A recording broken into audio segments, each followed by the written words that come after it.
Kita juga kaget nih, ternyata ujung tombaknya ternyata ada yang melakukan penyelewengan seperti ini kan, terungkap dan nilainya juga fantastis, masyarakat juga kaget loh seperti ini. Apa tuh? Ya kayak ya udah gitu, kayak malah nggak kayak kelihatan nggak ada fungsinya gitu.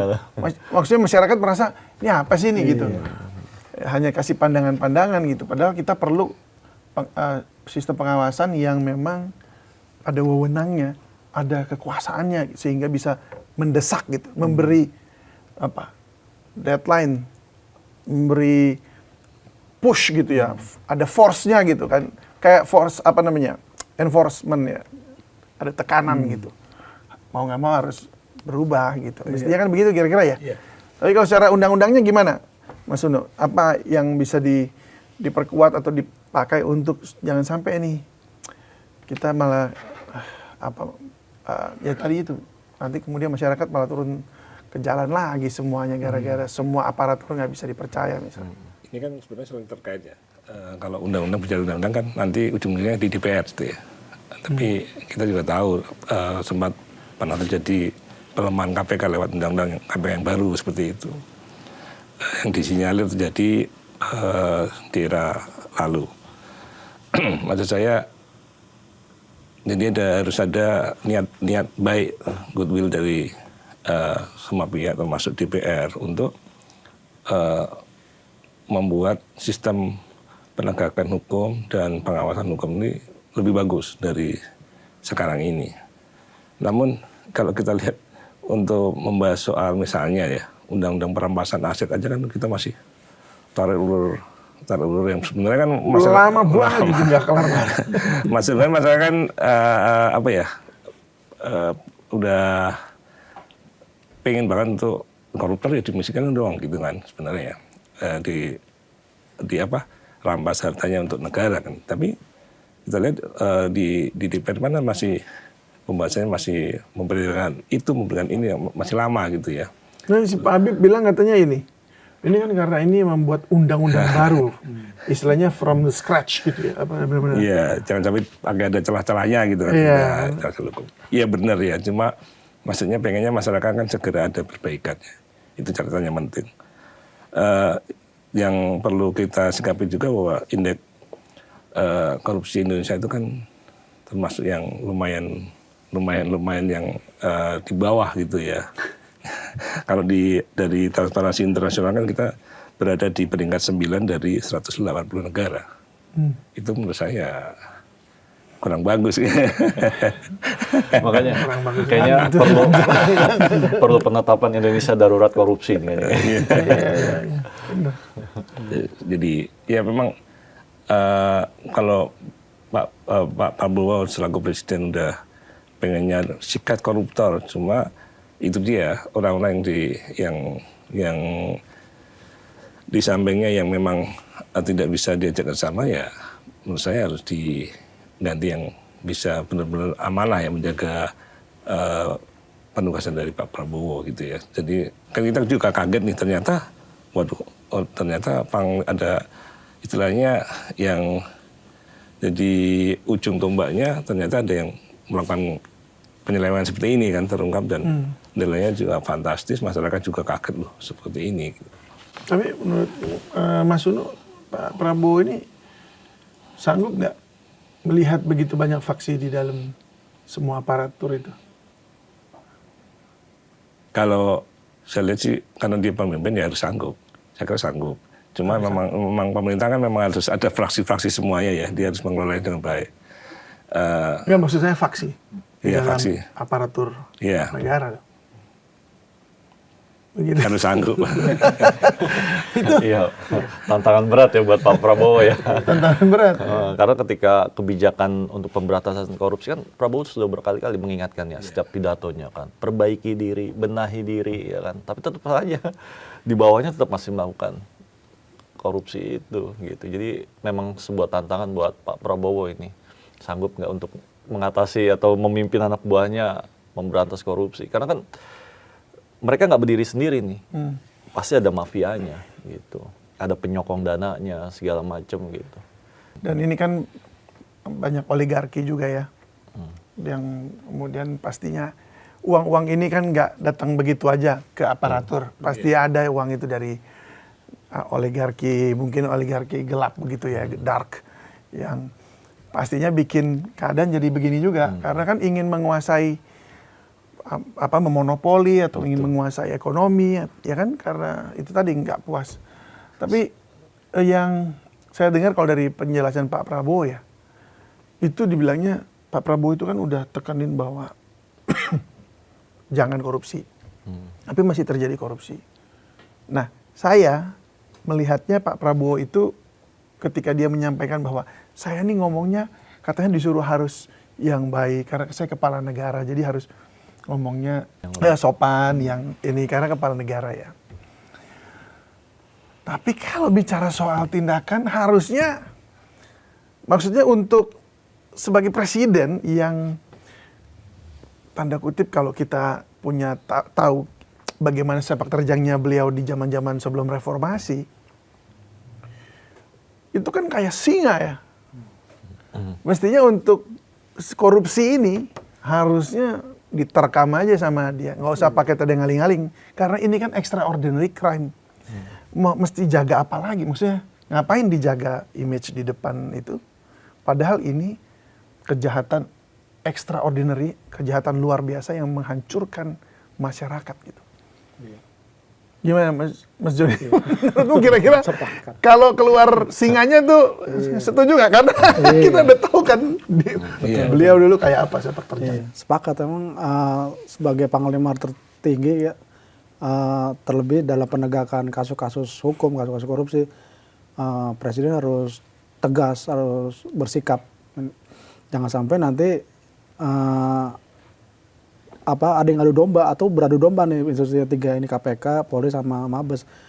Dan mungkin inisiatif presiden bukan intervensi ya ke para penegak ini, tapi mungkin memberi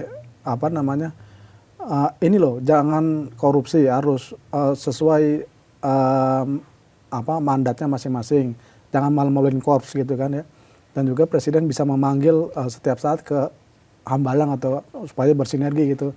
Jadi antara ketua KPK, Kapolri dan Jaksa Agung bisa sering-sering lah dipanggil ke Hambalang atau ke istana untuk membicarakan penanganan kasus-kasus korupsi dan kasus-kasus apa yang mandek di masing-masing institusi tersebut untuk diselesaikan, sehingga masyarakat ini timbul lagi kepercayaan. Jadi adanya kasus ini kan jadi beberapa kali uang yang dipajang itu jadi masyarakat menjadi curiga, jangan-jangan uangnya masuk ke kantong-kantong pribadi mereka-mereka ini kan. Jadi yang dipajang itu tidak sepenuhnya benar-benar uang yang dikorupsi gitu. Jadi ada anggapan seperti itu di masyarakat, khawatirnya. Iya. Gitu. Nah, tadi kalau nggak salah tadi apa kemarin ya, Pak Yusril juga ngomong. Itu bicara, dia bilang bahwa ya ada artinya ya, bagaimanapun juga ini jadi perhatian Pak Prabowo. Cuman mungkin diam-diam kata-kata diam-diam nih mungkin ada diselesaikan untuk solusinya di belakang layar begitu. Nah, secara ini nerjemahnya gimana? Apakah ini intervensi menurut Anda ya kalau sebagai redaktur news gitu? Atau ini seperti memang koordinasi tadi yang dibilang Mas Joni untuk soliditas dan juga ya bisa dipantau gitu pengawasannya oleh presiden langsung. Gimana Mas? Jadi Pak Prabowo ini kan di pemerintahan juga didukung oleh jadi pihak Polri, Kejaksaan, TNI, dan sekarang ini yang terakhir kemarin kan sempat terjadi kalau masyarakat melihatnya clash dari Polri ke Kejaksaan. Dan mungkin Pak Prabowo pengennya tolong selesaikan itu baik-baik, terus ganti dengan dengan yang baru, karena jam Pitus pekan ini akan diumumkan yang baru ya. Tadi sudah disampaikan oleh istana, dan penegakan hukum harus jalan. Nah, masyarakat menunggu nih sebenarnya nanti seperti apa endingnya dari kasus ini, supaya jangan sampai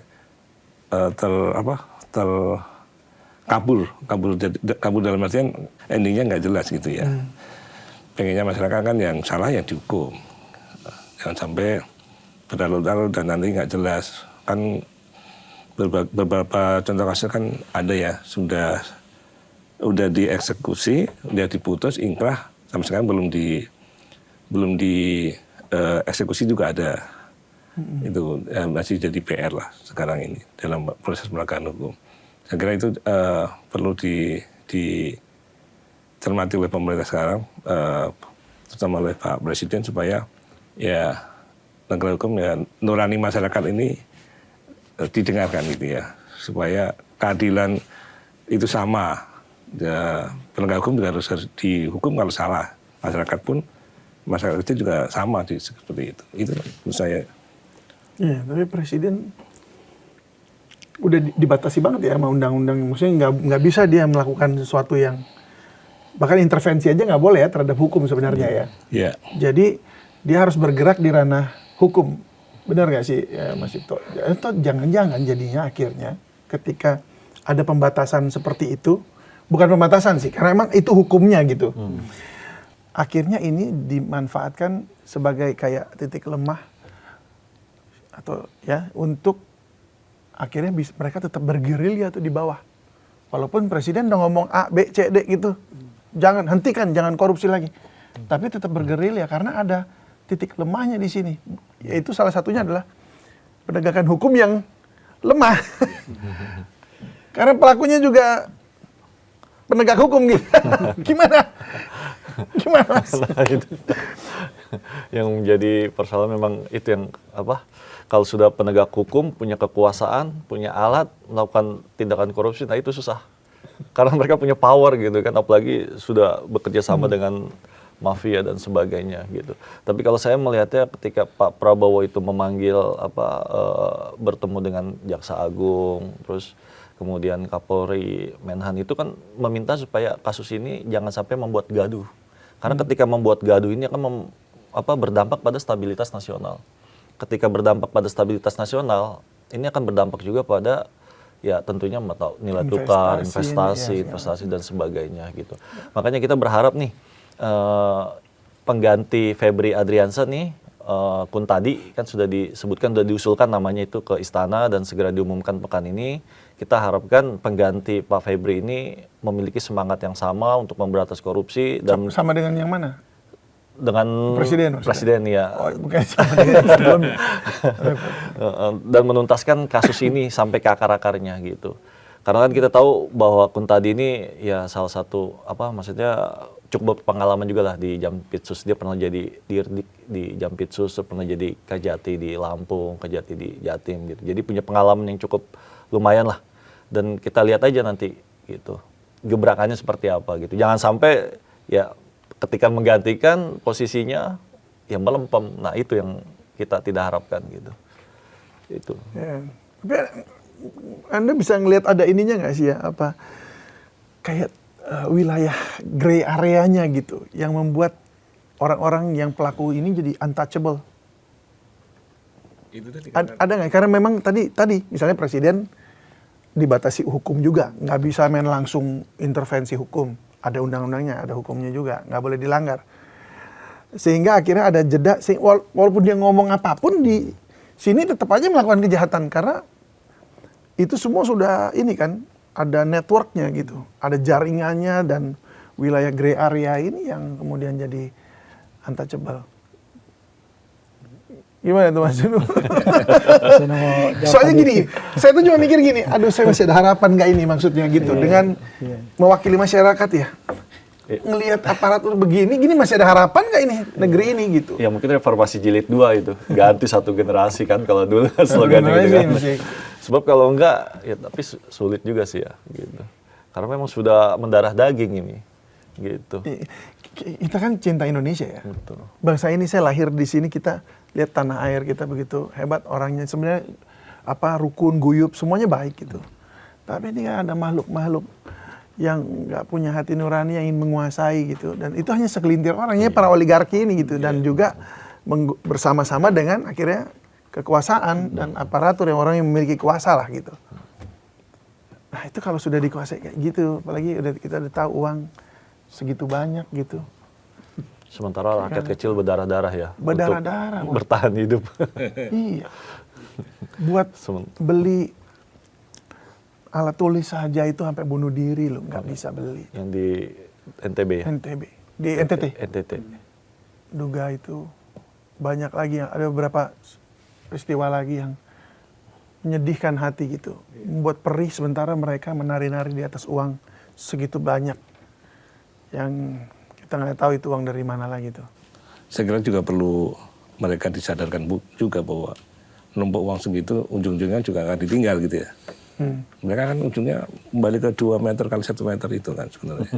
Jadi perlu disadarkan kembali bahwa kamu itu ngumpulin uang juga buat apa gitu ya.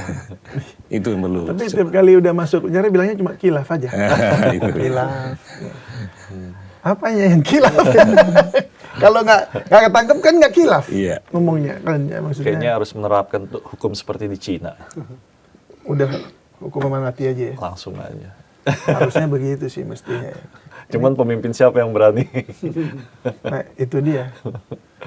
Nah kita berharap begini, Pak Prabowo, Anda kan kalau Anda menonton ini juga bahwa Anda dapat mandat dari negara untuk menyelesaikan berbagai persoalan bersama-sama dengan masyarakat.